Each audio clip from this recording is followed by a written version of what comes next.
Diálogos com um Calvinista. Seja muito bem-vindo ao canal O Evangelho e Eu, tudo bem com vocês? Neste devocional quero compartilhar com vocês um diálogo que vai lhe edificar quanto à necessidade de buscarmos ter entendimento na Palavra de Deus, assim como foi a instrução do apóstolo Paulo a Timóteo em 2 Timóteo 3, versos 14 ao 17, a fim de reconhecermos quando ocorrem os desvios da sã doutrina. Este diálogo irá acender uma luz sobre como pensam os que acreditam e defendem o calvinismo, bem como os textos utilizados para se fundamentarem. Vamos ver como devemos entender os textos citados à luz das Escrituras. Antes de tudo, preciso dizer que refutar uma doutrina não significa condenar as pessoas que estão nelas. Nós não lutamos contra a carne e o sangue, porque pensamentos mudam com o tempo e com as experiências que vivemos quando buscamos aprender da fonte, que é o Senhor, e somos pobres de espírito, ou seja, estamos dispostos a nos corrigir. Não podemos esquecer que nenhuma doutrina que venha do ser humano é maior do que o próprio ser humano. Também é importante dizer, portanto, que nós não devemos buscar debater a palavra, mas vivê-la, porque os frutos testificam dela e são estes frutos, ou seja, as obras da fé, que vão mostrar que tipo de árvore nós nos tornamos, de maneira que se somos absolvidos ou condenados, é por nós mesmos que somos, ou seja, através destes frutos que isto acontece. Em Tito capítulo 3, versos 9 ao 11 está dito: evita discussões insensatas, ou seja, questões em que você não pode tirar conclusão utilizando a sua razão, que é o culto racional. Genealogias. E o que quer dizer evitar genealogias? Aqui o apóstolo Paulo está se referindo aos que se dão por mais merecedores ou nobres por causa da carne, como por exemplo os fariseus, que se achavam assim por serem segundo a carne filhos de Abraão. Contudo, o Senhor lhes disse que filhos de Abraão são os da fé, porque até das pedras o Senhor poderia suscitar filhos a Abraão, segundo a carne. Isto está em Mateus 3:9. E também histórias familiares que são passadas de geração a geração, mas que não têm correspondência com a palavra de Deus. E prossegue o apóstolo Paulo dizendo: evita as contendas e debates sobre a lei, porque não têm utilidade e são fúteis.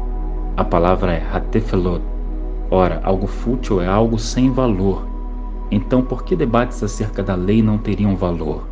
Moisés responde a esta pergunta para você em Deuteronômio capítulo 29, verso 29, que diz: as coisas encobertas pertencem ao Senhor nosso Deus, porém as reveladas nos pertencem a nós e a nossos filhos para sempre, para que cumpramos todas as palavras desta lei. Ou seja, tudo o que foi revelado da lei não está encoberto ao homem, de maneira que não possa entender e cumprir. Mas graças ao Senhor, o Espírito de Deus a está escrevendo em nossos corações. E prossegue o apóstolo Paulo dizendo: evita o homem faccioso, depois de admoestá-lo primeira e segunda vez, pois sabes que tal pessoa está pervertida e vive pecando, e por si mesma está condenada. Tito, capítulo 3, versos 9 ao 11. O que o apóstolo Paulo está dizendo aqui a Tito é que ele não deveria discutir sobre o que não é conforme o bom senso, que ele deveria admoestar, que significa repreender, advertir de maneira branda as pessoas que se dividem, mas que diante da insistência delas, deveria Tito evitar estas pessoas, porque sendo tal como foi falado, não haveria mais proveito nessas discussões. Por isso há uma diferença entre ensinar, advertir e combater falsas doutrinas, do hábito de discutir, debater sobre a lei e por fim causar divisões. Neste devocional iremos aprender na palavra o que está errado com a doutrina calvinista através de um diálogo intenso e que te fará usar muito o seu culto racional, porque muitos argumentos contêm verdades misturadas com má interpretações, o que muitas das vezes não é percebido de imediato e dá poder de persuasão ao discurso calvinista. O ponto central do pensamento calvinista é a predestinação. O calvinista acredita que desde a criação do mundo, Deus estabeleceu quais indivíduos seriam salvos e quais seriam condenados. Nisto temos diversos problemas porque ao fazer tal afirmação, o caráter de Deus é distorcido. Porque se dizemos que Deus selecionou alguns para salvar e outros para condenar, logo haveria preferências da parte de Deus. Devemos também lembrar que Deus não criou o homem sabendo o bem e o mal. Por isso andava na dependência de Deus. Mas uma vez desobedecendo e comendo do fruto da árvore do conhecimento do bem e do mal, nasceu no homem uma inclinação a tudo que aborrece a Deus. ensinando o Senhor e dando ao homem a liberdade de escolher andar ou não em seu caminho. Uma vez que dizemos que Deus selecionou uns para serem salvos e outros para serem condenados, o que estamos fazendo é desconsiderando que foi o homem que tomou do fruto da árvore do conhecimento do bem e do mal, motivado por Satanás, e desconsiderando também que Deus não criou o homem para o mal. Na visão calvinista, a liberdade de escolher a vida para que viva ou a morte diante da lei do pecado e da morte, e diante da nova lei do Espírito e da vida, que nos ensina e escreve a vontade de Deus em nossos corações, torna esta liberdade uma farsa e toda a vida uma mera encenação, o que sabemos que não é. Deus dá oportunidade a todos e cabe ao ser humano escolher entre o bem e o mal, entre a vida ou a morte eterna. Em Apocalipse 3:20 está dito: Eis que estou à porta e bato. Se alguém ouvir a minha voz e abrir a porta, entrarei em sua casa e com ele cearei e ele comigo. Não basta apenas ouvir o chamado de Deus, é preciso abrir a porta. Você que está tentando provar para todo mundo que a sua doutrina é a correta, porque no íntimo há um incômodo quanto a fechar as arestas a fim de contra-argumentar a qualquer um que lhe venha a contestar, porque de fato há dúvidas em seu coração, não poderia ser diferente porque tal doutrina, apesar de minuciosamente construída, não está construída sobre o firme fundamento da fé. E através deste devocional Diálogos com o Calvinista, quero te ajudar a refletir sobre pontos não considerados ou mal interpretados acerca das Escrituras, no qual, a partir do momento em que se tem entendimento dos mesmos, a doutrina da eleição incondicional, dentre outros pontos, começa a ruir. O que lhe peço é que fique até o final, vai ser muito edificante para a sua vida. Apesar deste devocional ter ficado um pouco extenso, porém foi necessário abordar muitos aspectos a fim de jogar luz sobre o entendimento calvinista. Tenho certeza que ao final deste vídeo você será muito mais edificado. Vamos então ao diálogo. Preste bastante atenção entre as falas para que você possa perceber o fermento que leveda a massa calvinista. O diálogo começa a partir de um comentário que eu fiz acerca de um vídeo que falava dos desvios da doutrina calvinista. O meu comentário, depois de assistir ao vídeo, foi o seguinte: para o calvinismo, o sacrifício de Cristo está limitado a um grupo seleto de escolhidos desde a fundação do mundo. E aqui precisamos pensar um pouquinho sobre o porquê um Deus que condena os partidos é o principal partidarista segundo o olhar calvinista, destinando pessoas à morte eterna ou à vida eterna antes delas existirem e se expressarem com livre-arbítrio. Sendo assim, por que também constituir um tribunal para julgar aqueles que já estavam julgados antes da fundação do mundo? Mas não é isto que o apóstolo Paulo quer nos comunicar em Efésios 1. Uma palavrinha passa despercebida ao olhar calvinista, que nem sequer considera o contexto, pois está escrito em Efésios 1, versos 3 e 4. Bendito o Deus e Pai de nosso Senhor Jesus Cristo, que nos tem abençoado com toda a sorte de bênção espiritual nas regiões celestiais em Cristo, assim como nos escolheu nele, antes da fundação do mundo, para sermos santos e irrepreensíveis perante ele e em amor. Percebeu? Não simplesmente nos elegeu antes da fundação do mundo, mas nos elegeu nele, ou seja, tudo decorre de crer no sacrifício de Cristo e dar frutos de santidade diante dele em amor, e para isto nos deixou um tutor, o seu próprio Espírito, que nos ensina todas as coisas. Mas divisor é o diabo. Pessoas podem se arrepender, mas esta doutrina maligna precisa sim ser exposta pela luz, para que muitos tenham a oportunidade de ver e de viver. Existem inúmeros pontos no calvinismo que distorcem o caráter de Deus. Lamentável. E citei o texto de Tito 2:11 que diz: porque a graça salvadora de Deus se há manifestado a todos os homens. Ponto. Então, a partir daí, uma pessoa, um calvinista autodenominado monergista, respondeu em cima deste meu comentário sobre o vídeo e iniciamos dentro das Escrituras um embate teológico do qual quero compartilhar com vocês a fim de que compreendam as nuances desta doutrina. E disse o calvinista: preste bastante atenção nas artimanhas misturadas com a verdade. É engraçado que o cara do vídeo não suporta em imaginar um Deus soberano que faz o que ele quiser. Você não consegue ver o humanismo, o ego, a idolatria humana nas palavras dele? O que o autor do vídeo deseja é tentar ludibriar os ouvintes, tentando mostrar o que o calvinismo não é e nem afirma. O que é o calvinismo? Antes de explicar, não somos seguidores de Calvino, assim como um arminiano não é seguidor de Armínio, certo? Pois é assim, ou é calvinista ou é arminiano. Com um dos dois a igreja concorda. Logo, ser calvinista ou ser arminiano não é ser seguidor dessas pessoas. O que o calvinismo então é? É uma doutrina a qual cremos que Cristo é o Salvador. Jesus não está tentando salvar, ele salva eficazmente a todos pelos quais ele morreu. Já o arminianismo diz que Jesus está tentando salvar a todos, e inclusive que depois desses serem salvos, a salvação ainda poderia ser perdida. Ora, Jesus, além de apenas tentar salvar, ainda pode perder as ovelhas? Que coisa! E como fica o bom pastor de João 10? Ah, além de tudo isto, você também não sabia que o autor do vídeo não crê na Trindade? Sim, ele não crê não. Então é melhor você rever tudo que você tem aprendido e reveja as fontes que você usa para aprendizado, pois alguém que nem mesmo na Trindade crê não deveria ser merecedor de ser ouvido por alguém que se diz cristão. E respondi ao calvinista: Shalom, querido amigo. A fonte do meu aprendizado são as Escrituras, da qual não julgo compreendê-las completamente, mas o suficiente para andar em temor. Não sou seguidor de homens, mas de Cristo, Deus que se fez homem. Por isso retenho o que é bom e descarto o que julgo não ser. Mas antes de exercer qualquer juízo de discernimento precipitado, não é razoável que possamos ouvir e julgar todas as coisas não segundo os sistemas humanos, como o calvinismo, o arminianismo ou qualquer outro que julgue ser a linha correta de interpretação, mas que no final só empurra pessoas que dizem professar a fé no mesmo Deus único para divisão explícita ou velada. Deus para mim é soberano, assim como você também crê.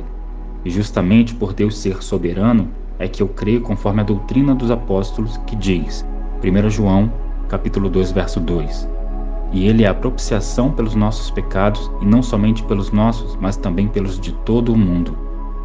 O fato, portanto, de ser Cristo a propiciação pelos pecados de todo o mundo, tira a soberania dele em relação àqueles que escolheram viver como se ele não existisse? Certamente não, pois que permanece sendo soberano e não se agradando da morte do ímpio, mas desejando que ele antes se arrependa e se converta de seus caminhos e viva, conforme está escrito em Ezequiel 18, 23. Agora, em relação ao rapaz do vídeo, Deus o sabe, e se houver algo que o Senhor desaprove, por acaso não requerirá isto dele? A questão da Trindade, assisti um vídeo dele a respeito, porém para mim não é um assunto totalmente fechado, porque ainda não me debrucei sobre as Escrituras, levando em consideração a linha de pensamento que ele está propondo. Contudo, não me fechei a ouvi-lo, como não me fechei a ouvir quando me falaram da Trindade a primeira vez, porque também talvez para mim isso nunca foi uma questão, tenha visto que falando do Espírito, do Pai ou do Filho, sempre se está falando de Deus. Mas o problema começa com os rótulos. Quando se rotula uma doutrina, está na verdade rotulando um sistema. E se cremos em um sistema, já não é no Evangelho que cremos, porque Cristo, o Verbo de Deus, não é sistema. Mas se estamos livres dos limites impostos pelos outros, podemos avançar. Respondeu o calvinista: Você diz que crê na soberania de Deus, mas Deus não seria soberano também na salvação? Aliás, a salvação é o principal, pois para que ela fosse possível, Cristo teve que derramar seu sangue. Ah, e falando em sangue de Cristo, você já notou que sempre está associado à igreja e ao seu povo, povo de Deus? Sim, podemos ver isso em Mateus 26, 28, João 10, Mateus 21, Atos 20, 28, Isaías 53, etc. Com relação a 1 João 2, 2, é simples. Pelo fato de que Jesus é o Cordeiro de Deus que tira o pecado do mundo, ele morreu para comprar o seu povo que está espalhado por todo o mundo.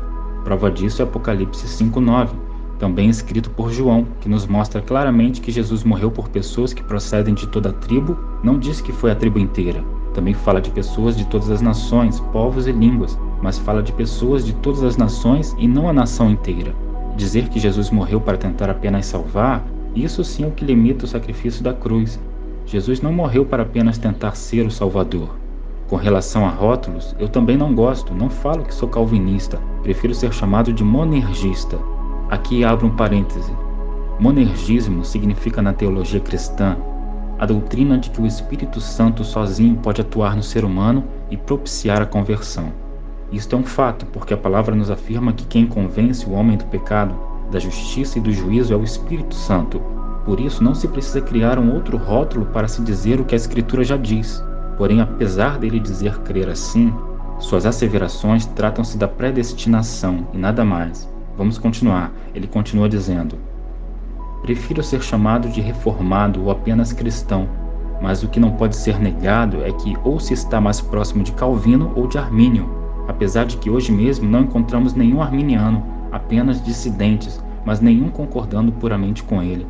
Vou abrir um novo parêntese aqui, agora prestem atenção, porque aqui vai outra pitada de confusão misturada às verdades. E ele diz: a mensagem que quero passar é essa: Jesus não é um aspirante a Salvador, um dependente da cooperação humana para ajudá-lo a ser Salvador.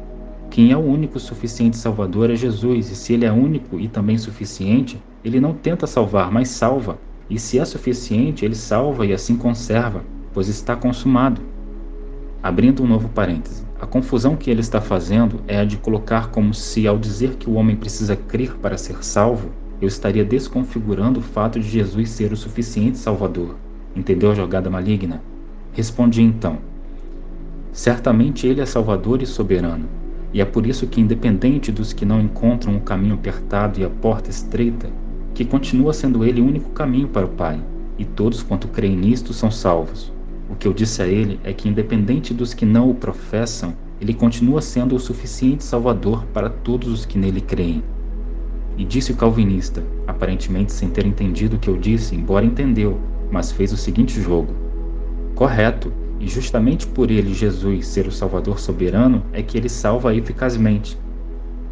Eficazmente aqui é a chave para se dizer que a intenção do calvinista continuava a mesma, a de confundir livre-arbítrio com salvação e soberania com imposição.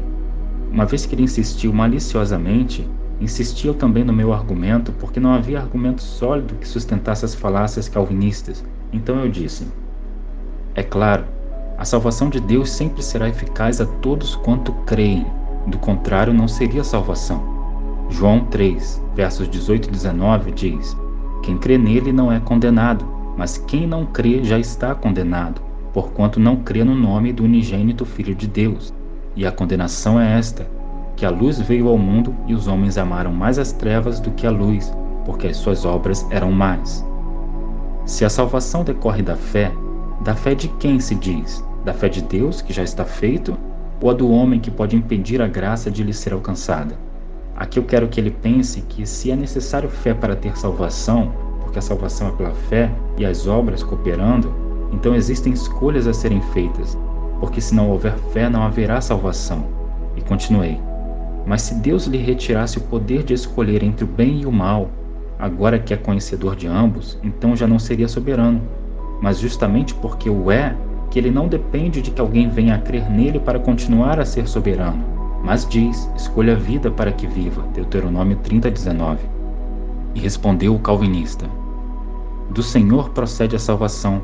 Ela sempre é de cima para baixo e não de baixo para cima. Se alguém tem fé, é porque Deus concedeu que tivesse fé. Do contrário, tal pessoa não a teria, pois a mesma é dom de Deus. Veja como os espíritos por detrás dessa doutrina são ardilosos. Ele aproveitou que a Escritura diz que a fé vem de Deus para colocar como se o fato de tê-la imputasse a Deus a responsabilidade também de vivê-la em nós. Impressionante artimanha, porém falácia. E respondi: certamente, tanto a fé como a salvação vêm de Deus, mas a fé pode existir sem obras, unidirecionalmente do céu para ti. Mas se não houverem frutos em ti, tal fé será morta.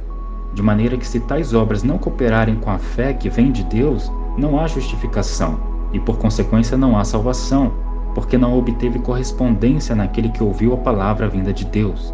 E cito Tiago 2, versos 21 ao 24, que diz: porventura o nosso pai Abraão não foi justificado pelas obras quando ofereceu sobre o altar o seu filho Isaque? Bem vês que a fé cooperou com as suas obras, e que pelas obras a fé foi aperfeiçoada. E cumpriu-se a Escritura que diz: e creu Abraão em Deus, e foi-lhe isso imputado como justiça, e foi chamado o amigo de Deus. Vedes então que o homem é justificado pelas obras e não somente pela fé. Então o calvinista se irritou e fez duas perguntas em uma: se Jesus começa a boa obra, ele não aperfeiçoa? Ou só pode aperfeiçoar mediante a cooperação, livre-arbítrio? E respondi: sim, ele é fiel para completar a boa obra iniciada em nós, e nós precisamos ser fiéis para crer. É aqui que o calvinismo se equivoca. Primeiro a justificação, pois sem ela não há caminho para ser regenerado. Primeiro justificou, foi crucificado, depois deixou um tutor, seu próprio Espírito, que está escrevendo a lei em nossos corações, de maneira que a fé precisa não apenas existir, mas gerar frutos. E mediante a provação, não havendo apostasia, o fim dela é a salvação das nossas almas, como está escrito, e cito 1 Pedro 1, 7 ao 9, para que a prova da vossa fé, muito mais preciosa do que o ouro que perece e aprovado pelo fogo, se ache em louvor e honra e glória na revelação de Jesus Cristo, ao qual não o havendo visto a mais, no qual não o vendo agora, mas crendo, vos alegrais com gozo inefável e glorioso, alcançando o fim da vossa fé, a salvação das vossas almas. Agora o calvinista vai misturar verdades com mentiras aos montes, e é preciso estar atento para não ser pego no engano. Ele diz: mas então, e se alguém não for fiel? Cristo iniciou a boa obra, mas não pôde aperfeiçoar? Cristo pode salvar, mas não pode manter salvo? Cristo justifica, mas a regeneração não foi verdadeira? Jesus precisa da fidelidade humana para poder continuar sendo Salvador? Então, quando Paulo diz que de Deus é o querer e o efetuar, na verdade devemos entender que de Deus é o querer, mas do homem é o efetuar? Devemos então entender que Jesus inicia a boa obra, mas quem aperfeiçoa é o livre-arbítrio? Podemos entender então que Jesus é o alfa, mas o livre-arbítrio é o ômega? De modo algum. Jesus começa e ele mesmo aperfeiçoa, pois ele é o autor, mas também é consumador. Jesus é o salvador, mas também é o santificador. A regeneração vem antes da fé e do arrependimento. Ou será que o homem carnal pode crer e se arrepender verdadeiramente sem regeneração? Vou abrir um parêntese aqui. Perceberam como ele inverteu tudo? Primeiro vem a fé, por meio da palavra, de Deus para o homem. Depois vem a ação de crer, que é do homem. Depois a regeneração, Deus escrevendo a sua lei em nossos corações por meio do Espírito. Pois o que diz João Batista e o próprio Senhor Jesus no início do seu ministério: arrependei-vos, porque é chegado o reino dos céus. Ninguém pode ser regenerado sem primordialmente o arrependimento. E ele continua com suas misturas. Então é a carne indo em direção ao espiritual? Parêntese, olha que pergunta capciosa. Claro que é a carne indo em direção ao espiritual. Contudo, antes da carne ir em direção ao espiritual, o espiritual veio em direção à carne. Agiu Deus em nós. Está escrito que ninguém pode ir ao Filho se o Pai não o trouxer. E ninguém pode ir ao Pai senão pelo Filho. Você consegue entender isto para entender o quanto há malícia nesta pergunta do calvinista? Vamos ler os textos? João 14,6 diz: disse-lhe Jesus: eu sou o caminho e a verdade e a vida. Ninguém vem ao Pai senão por mim. Agora João 6, verso 44. Ninguém pode vir a mim se o Pai que me enviou o não trouxer, e eu o ressuscitarei no último dia. Ora, vocês devem ter ficado confusos, afinal, é o Filho que leva ao Pai ou o Pai que leva ao Filho? Pois bem, são as duas coisas. Primeiro, o Pai leva o ser humano ao Filho, mas não significa que este ser humano está salvo. É para que ele tenha a oportunidade de encontrar com o caminho, a verdade e a vida. Uma vez levado ao Filho, tem ele diante da verdade a oportunidade de escolher se conformar à imagem do Filho. Esta conformação é um caminho que leva ao Pai, que nos faz co-herdeiros com Cristo. Quem foi que enviou o Filho a nós? Por acaso não foi o Pai? Mas nós só podemos se achegar ao Pai mediante o Filho, porque sem esta santificação que ocorre por meio do Filho, ninguém verá a Deus. O que o calvinista, portanto, está tentando fazer é desconfigurar que haja alguma ação do ser humano no processo de salvação de sua própria alma. E continua ele dizendo: lemos em Romanos que há inimizade entre um e outro, logo o homem degenerado não coopera com a salvação em nenhum momento. Vou abrir outro parênteses aqui para dizer que nem o poderia cooperar, pois suas obras não testificam a fé, que precisa vir antes. E o calvinista prossegue: e após a regeneração, o homem coopera? Sim, coopera, se santifica, faz boas obras, busca ser cada dia melhor como cristão, mas não para ser salvo, e sim por já ser salvo. Não é uma causa da salvação, mas sim a consequência. E o mais engraçado é exatamente o que eu estou dizendo a ele e não compreende, que os frutos mostram que árvore somos. Prossegue o calvinista: Jesus mesmo nos ensinou que não é correto colocar um vinho novo em odres velhos, pois tal odre vai se romper, ele não está preparado para o novo. O correto, ensinou Jesus, é colocar vinho novo em odre novo. Assim, um conserva o outro. Por isso João nos diz no capítulo 1 que os que recebem a Jesus são transformados em filhos de Deus, pois não nasceram da vontade do homem ou da carne, mas sim da vontade de Deus. Logo, a regeneração precede a vontade humana, pois se fosse o contrário, o homem jamais continuaria fugindo de Deus como Adão fez após pecar. Por isso Jesus disse que ele nos escolheu primeiro e por isso João escreveu que Deus nos amou primeiro. Em suma, não há cooperação para ser salvo, não há salvação pelo suor ou esforço humano. O que existe é uma vida de santificação e arrependimento após a salvação, como consequência e não a causa. Abrindo um parêntese, note que em nenhum momento eu disse que as obras são que promovem a salvação. O que eu disse é que a fé coopera com as obras e que tais obras são frutos da fé, pois que se não houver tais frutos, ela é uma fé morta. Mas ele quer fazer parecer que eu disse que as obras do homem são que promovem sua salvação. Então respondi: você disse muitas coisas corretas, outras estão fora de contexto. Eu acredito que você está confundindo justificação com salvação e tratando as duas coisas como uma só. Quando Cristo pagou a nossa dívida com o Pai, ele fez o perdão por nós. Mas pergunto, você deixou de pecar por isso? E qual é o salário do pecado? Você então aplica o sangue de Cristo, ou seja, lembra-se de que tem um sumo sacerdote no céu, Hebreus 7, 19 e 25, porque sem ele você continua morto em seus pecados. De outra forma, não necessitaria de um sumo sacerdote, mas isto para continuar pecando ou para ter a oportunidade de salvar a sua alma? Certamente para ter a oportunidade, por meio do Espírito, de ser santificado e chegar ao fim da vossa fé, a salvação da sua alma, a saber, o perdão dos pecados tem um objetivo: iniciar a boa obra de nos tornar como Ele mesmo em vida e natureza. Faço referência a Colossenses 1:27, Cristo formado em nós. E cito Hebreus 7:25, que diz: portanto, pode também salvar perfeitamente os que por Ele se chegam a Deus, vivendo sempre para interceder por eles. Está posto para todos, mas somente os que por Ele se chegam a Deus podem estes serem salvos, pois por Ele têm todos os que creem a justificação. E o calvinista respondeu: ué, então para você justificação não é salvação? Alguém pode ser justificado e não ser salvo? Se alguém foi justificado, isto é, se Cristo trocou de lugar com essa pessoa, significa que Jesus pagou pelos pecados dessa pessoa. Logo, o Pai vai cobrar 2 vezes por um pecado que já foi pago? Então não foi suficiente o pagamento feito por Cristo? Eu creio no que diz em Romanos 8, aos que chamou, a estes também justificou, e aos que justificou, a estes também glorificou.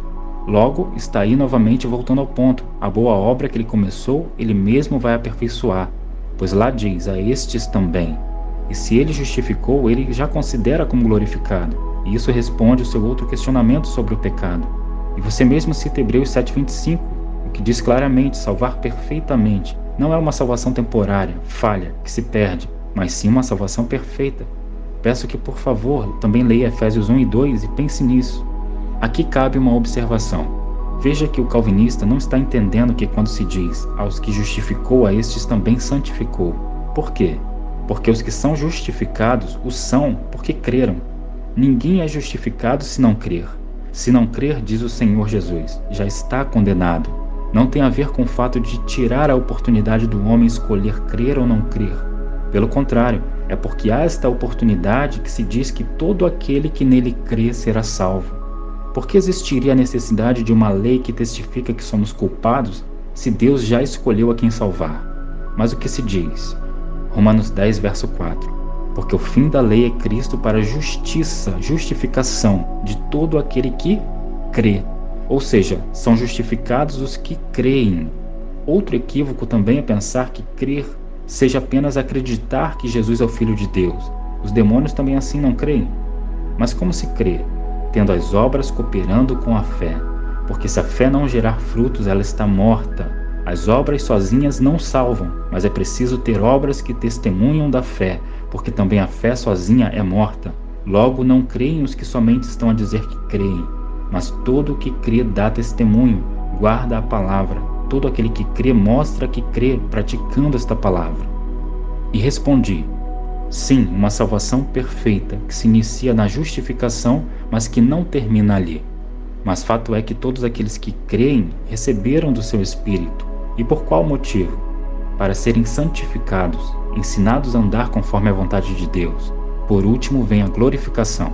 É isto que você não está entendendo, está fazendo questionamentos como se a sua dúvida fosse o meu entendimento. E isto sim é o motivo pelo qual aqueles que não sabem ouvir acabam se equivocando. Salvação não é apenas ser justificado.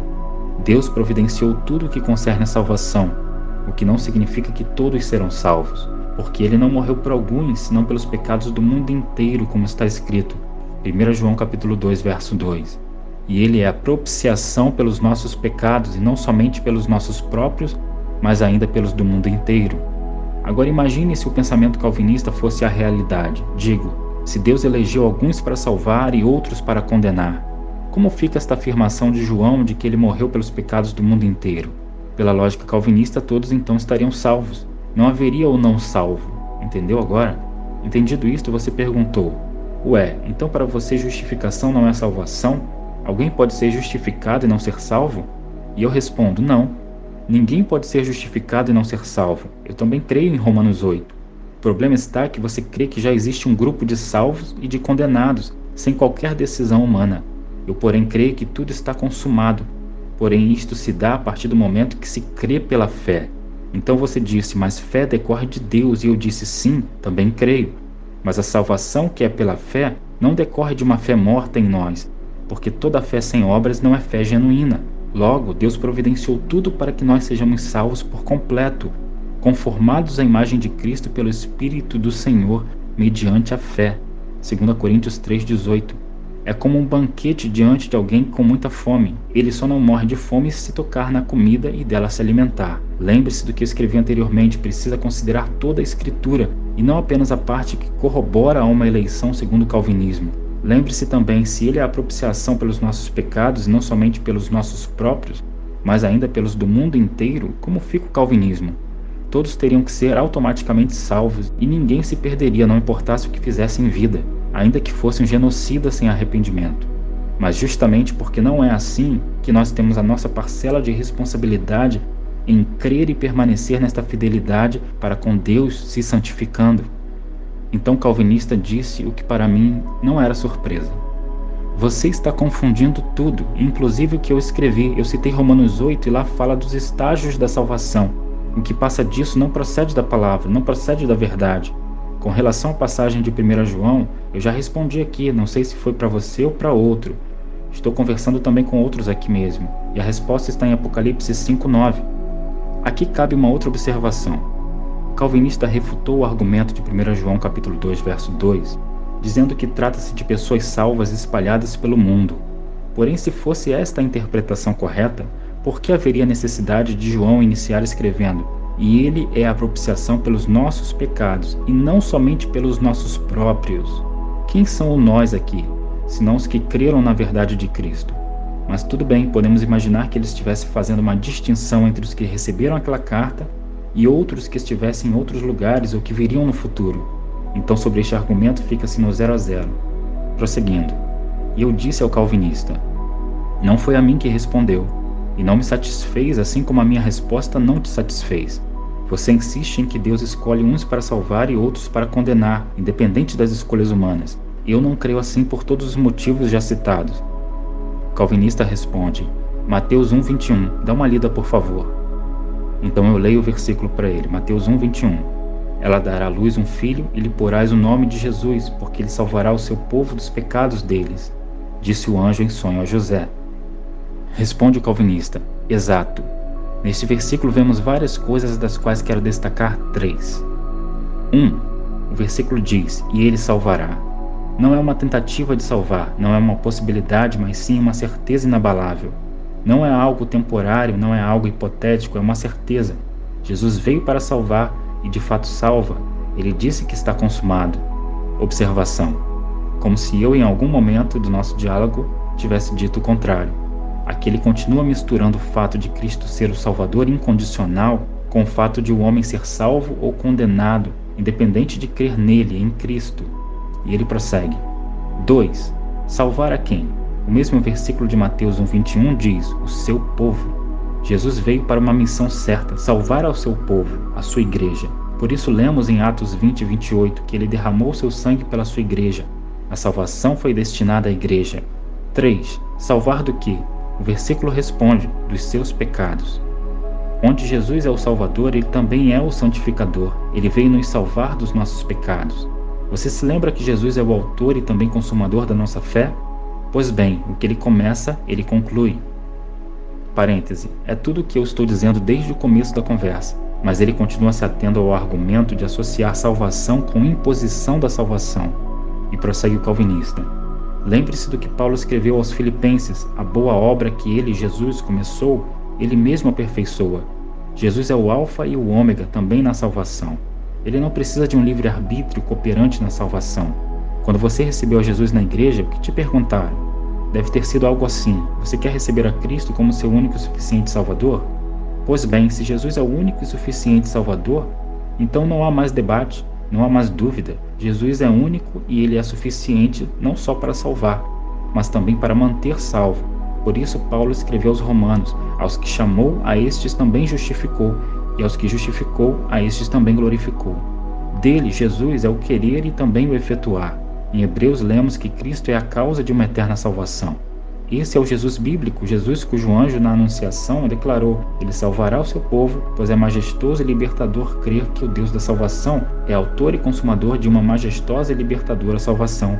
Por isso a glória seja dada a ele. Amém.